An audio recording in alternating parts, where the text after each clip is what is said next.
Marami tayong bunga ng sili today. So, ha-harvest tayo.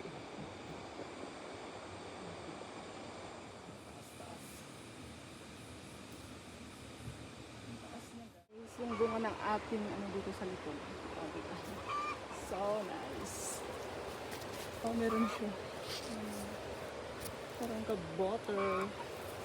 Ang ganda talaga. Meron din sa pananim. Bakang pananim na naman. Yung maliliit na yan is amti. Masarap din yan. Pati sa likod ng kusina natin. Ayan. At meron tayong drawing kangkong. Ayan, na-order po lang natin yan sa TikTok. Meron po doon sa kabila. At yan, nagpo-proning po ako ng talong. Yan, tinanggal ko yung mga bunga na sa taas. Kasi tag-ulan, mas magandang nag-proning. Oh.